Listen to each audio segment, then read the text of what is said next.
There's a moment in your life when you sit down to do something important and yet you don't. You stare at the screen, the page, the task, and it feels like time itself is pressing against your chest. But here's the strange thing. It's not laziness. Not really. It's something deeper, something wired into the way your mind protects you. You feel a pull, almost magnetic, toward anything that offers relief. Your brain whispers, do something else, anything else. And suddenly, scrolling feels safer than writing, cleaning feels better than calling, watching feels more rewarding than starting. You're caught in that tug of war between the life you want and the life that feels tolerable right now.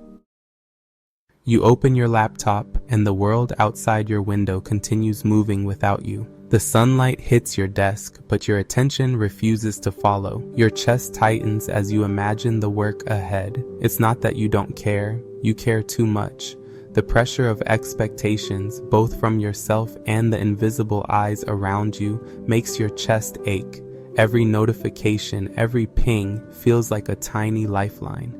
You reach for them, hoping for a quick escape.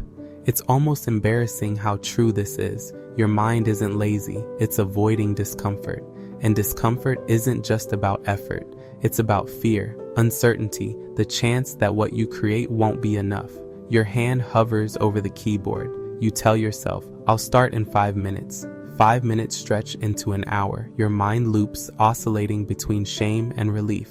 Shame because you're not doing the work. Relief because, for now, you've avoided the sting of potential failure. And here's where it gets weird. Procrastination feels good in the moment, a temporary reprieve, a bubble of calm in a world that seems relentless. Yet that calm is a lie. Deep down, you know the tension is growing, stacking invisibly inside you. You glance at the clock, and suddenly, time itself is a tangible weight. Your chest tightens further, and your shoulders slump. Externally, the world is ordinary, uneventful.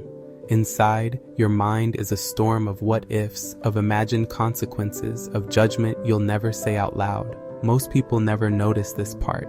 They see you waiting, delaying, and they label it laziness. But the truth is quieter, more subtle. It's about emotional survival. You're not avoiding work, you're avoiding discomfort. Think of your brain as a protective friend, hyper alert to pain, failure, and anxiety. It nudges you toward tasks that feel immediately satisfying.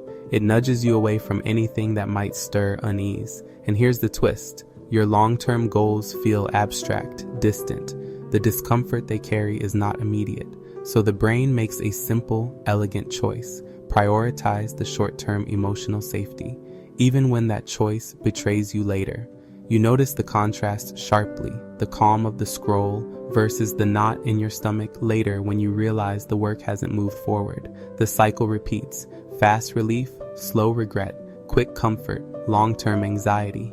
And yet the deeper insight is this: procrastination is never about character. It's about the struggle between short-term relief and long-term fulfillment. Every delayed task is a conversation between your fear and your ambition. Every avoided call, every postponed email, every half-finished idea is a signal. It's your mind negotiating survival, not laziness. And there's another layer most people overlook. Procrastination isn't uniform. It's nuanced. Sometimes it's fear of imperfection. Other times it's indecision. Sometimes it's boredom disguised as distraction. And sometimes it's just exhaustion. Mental fatigue masquerading as procrastination. Your sensory experience matters here. The world feels heavy, the chair is stiff, the room too warm or too cold. Your body aches in places you didn't notice until now. All of these external details layer on the internal resistance. Like stepping into a cold room, your body braces and so does your mind. And then you wonder, why can't I just start? It's not a lack of willpower, it's biology, emotion, and cognitive wiring in a delicate, messy dance. And most importantly, procrastination isn't permanent. Understanding the mechanism is empowering. It shifts the narrative from shame to insight. You realize this is happening inside everyone's mind in different forms every day. And once you see it, you can't unsee it. You can't return to the world where procrastination feels like weakness. Contrast illuminates truth. The world outside your window might be buzzing, moving, achieving, but internally, time dilates and contracts unpredictably. Your struggle is invisible, Others see the delay, the avoidance, but not the intensity beneath it. The internal rhythm, stress, guilt, temporary relief, is a private, complex ecosystem. The external world is orderly, predictable, linear. Your internal world is jagged, emotional, oscillating, and there's clarity in noticing that contrast. It teaches patience. It teaches self-compassion. It reminds you that avoidance is a survival instinct, not a moral failing. And here's another layer most people never articulate. You can harness procrastination's emotional signals.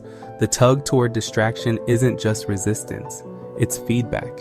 It tells you where your fears live, where your pressure points are, where your mind needs reassurance. Your body is trying to speak, even if it sounds like avoidance. Notice the knots in your shoulders, the tightness in your chest, the restless tapping of your fingers. These are guides, subtle but clear, if you pay attention. Once you listen, procrastination becomes less of a trap and more of a map of what matters, what scares you, and where your energy flows. So, what does all of this mean for you? You're not strange, you're not weak, you're not failing because of laziness. Your mind is wired to avoid discomfort, to protect you from uncertainty and pain. The trick isn't to shame yourself, the trick is to understand the dialogue happening inside you. Once you see it, you can choose differently. You can step into discomfort, little by little, with awareness and curiosity. You can build routines that respect both your biology and your goals. You can start to separate the momentary relief from the deeper satisfaction. And slowly, procrastination loses its power over you. Because insight is a kind of freedom, and freedom is knowing your mind, not fighting it. So next time you hesitate, pause, or delay, remember, it's not laziness, it's wiring, instinct, and emotional negotiation. And in recognizing that, you take the first step toward mastery over your own habits. The work isn't gone, it's just waiting, and so is your courage. Even the smallest step forward feels enormous when you understand yourself. Procrastination isn't a sentence, it's a signal that your mind wants you to survive, a signal that you're alive, sensitive, aware, and in that awareness there's a quiet power you've been overlooking all along. It's soft, it's steady, it's yours. Even in delay, even in hesitation, you are moving toward understanding. And once you understand, you can start moving forward in a way that finally feels sustainable, intentional, and yours.